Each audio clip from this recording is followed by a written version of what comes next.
मौसम लगातार परिवर्तित होता हुआ नजर आ रहा है और उसका असर हम तमाम मौसमों में देख रहे हैं, चाहे गर्मी हो, सर्दी हो या फिर बारिश हो। हालांकि अब मौसम विभाग ने ये भी अनुमान जताया है कि जो मानसून है उसमें देरी भी थोड़ी सी हो सकती है और साथ ही पिछले बार की तुलना में 90% ही मानसून इस बार होने की, यानी कि बारिश होने की संभावना जताई है। और अगर ऐसा होता है तो पिछले 11 साल का रिकॉर्ड यहाँ पर टूट जाएगा। कहीं ना कहीं ग्लोबल वार्मिंग के असर के तौर पर इसे देखा जा रहा है, जिस वजह से लगातार मौसम यहाँ पर बदल रहा है।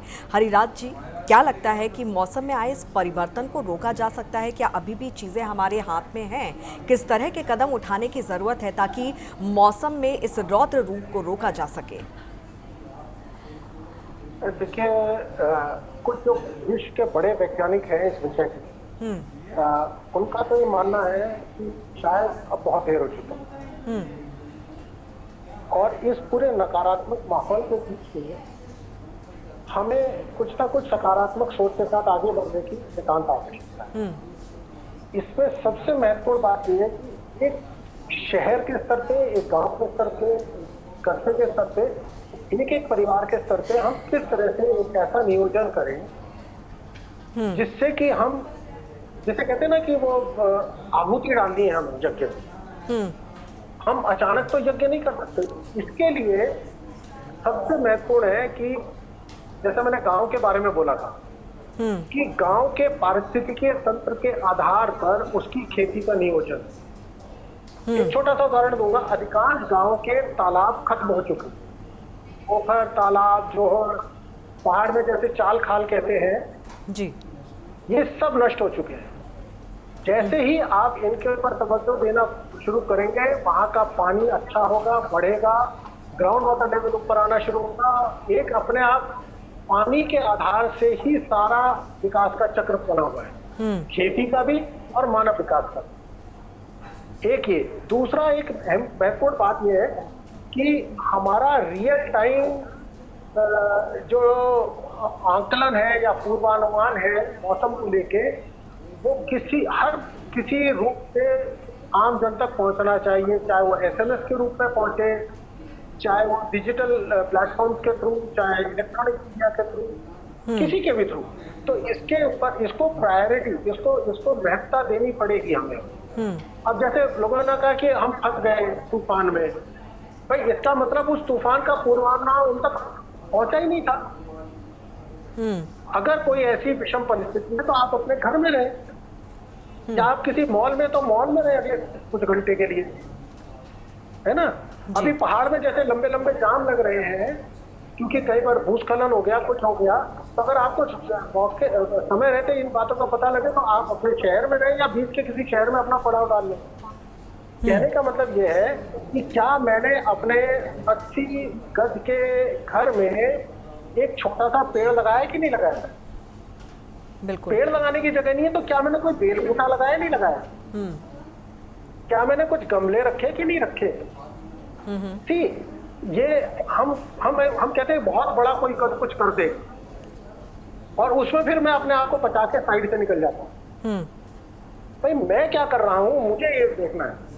क्या मैंने अपने कंज्यूमरिज्म पे रोक लगाई? जो मेरे अंदर उपभोक्तावाद बैठ गया है, घर बना गया है? क्या मैंने उसको, क्या मैं अपने दफ्तर पब्लिक ट्रांसपोर्ट से जाना शुरू कर दूं? बच्चों को कहूं कि साइकिल लेके स्कूल जाओ? तो क्या है कि ये बहुत छोटी छोटी बातें हैं जो समाज के बीच में हमें बैठ के करनी पड़ेगी और मुझे खुद अपने आप उसके लिए आगे बढ़ के एक उदाहरण प्रस्तुत करना पड़ेगा। ये एक बहुत महत्वपूर्ण कड़ी है।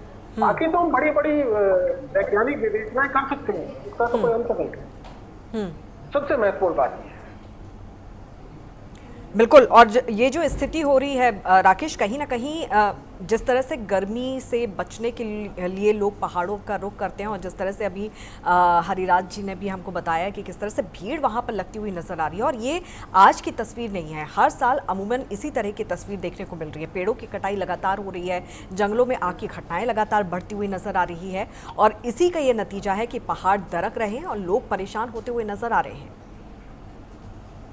बिल्कुल सही कहा अंकिता जी। देखिए उत्तराखंड जो पहाड़ है, वो पहाड़ों जो पेड़ है और जो पेड़ों की जड़ है वो कहीं ना कहीं पहाड़ को बचाते हैं। लेकिन आज के दौर पे जिस प्रकार उत्तराखंड में जो योजनाएं दी जा रही है, हालांकि चलो अच्छी बात है कि उत्तराखंड में जो सड़कों की योजनाएं दी जा रही है, लेकिन कहीं ना कहीं सरकार को और ये आम जनता को भी इस चीज का ये सोचना पड़ेगा कि योजना से पहले उन पहाड़ों को बचाना बहुत जरूरी है। क्योंकि जिस प्रकार पर्यटक पहाड़ों की तरफ ज्यादा अधिकतर रुख कर रहे हैं और हर वर्ष ये देखा जा रहा है, क्योंकि अभी 27 लाख लोगों ने यहाँ जो है चारधाम यात्रा में दर्शन कर लिया, तो अभी करोड़ों की संख्या में यहाँ जो श्रद्धालु है वो हर साल आते हैं। तो ऐसे में कहीं ना कहीं ये सरकार को भी इसकी एक पहल करनी पड़ेगी और कोई ऐसा विकल्प निकालना पड़ेगा कि योजना देने से पहले और जो पहाड़ को जो तोड़े जाते हैं उनको तोड़ने से पहले उस पहाड़ को बचाने के बारे में अधिक सोचना पड़ेगा। क्योंकि बिल्कुल, जब और यहाँ पर तो सख्ती बरतने की जरूरत है और इसमें सरकार के साथ आम आदमी की भागीदारी भी बहुत ज्यादा,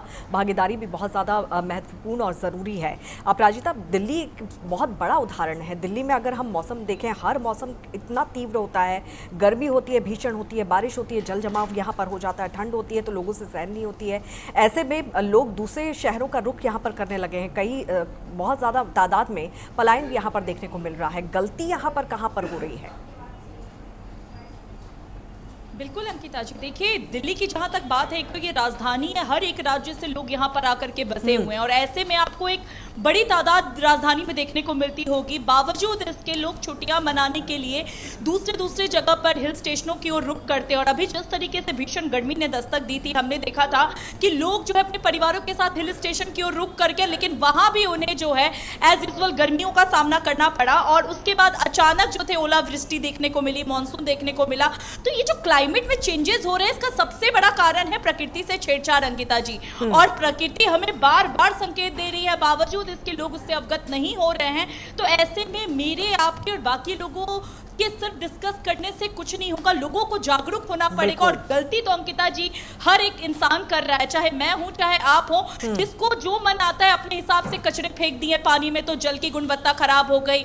गाड़ियों से जो है इलीगल तरीके से या फिर गलत धुआं जो निकलता है, उससे पूरा जो है वायु का जो गुणवत्ता है वो खराब हो गया। तो ऐसे में दिल्ली तो पॉल्यूशन रहित भी नहीं है ना, तो राजधानी में तो आप सांस लेना तक मुश्किल है। ऐसे में लगातार सरकार पे अगर हम थोप दें तो सरकार के हाथ में तो जीवन नहीं है, वो तो अपने हिसाब से जीवन जी ही रही है। लेकिन आम इंसान अगर इस चीज को सुनिश्चित नहीं करेगा तो उसकी जिंदगी उसके हाथ में है, वो खतरा का कारण बनेगी। और प्रकृति अगर सेफ नहीं है तो लोगों का जान भी सेफ नहीं है। तो ऐसे में सबसे पहले प्राकृतिक संरक्षण पर जोर देना होगा। और आप देखते हैं कि टाइम टू टाइम जो शिवराज सिंह चौहान है एग्रीकल्चर मिनिस्टर, वो बार बार लोगों से अपील करते हुए नजर आते हैं कि हर एक इंसान को कम से कम, अगर आपको डेली मौका नहीं मिलता है तो अपने जन्मदिन के दिन एक पौधा अवश्य लगाएं और उस हिसाब से आप प्रकृति में योगदान दीजिए। तो इससे ये होगा कि आपका प्रकृति संरक्षित रहेगा और आपको एक स्वच्छ और साफ सुथरा बिल्कुल। तो वायु मिलेगा। सरकार तो अपनी तरफ से में कोशिश कर रही है, लोगों से अपील यहाँ पर कर रही है, सख्ती यहाँ पर बरती जा रही है, नियम यहाँ पर बने हुए हैं। बस यहाँ पर ज़रूरत है तो आम आदमी को भी अपने जिम्मेदारी संभलने की, नहीं तो प्रकृति यहाँ पर साफ तौर पर चेतावनी दे रही है कि अगर अभी नहीं संभले तो जो स्थिति है, हालात है, वो भयावह हो सकते हैं। आप सभी का बहुत बहुत शुक्रिया इस चर्चा में शामिल होने के लिए और इसी के साथ हमारी खास पेशकश में इतना ही।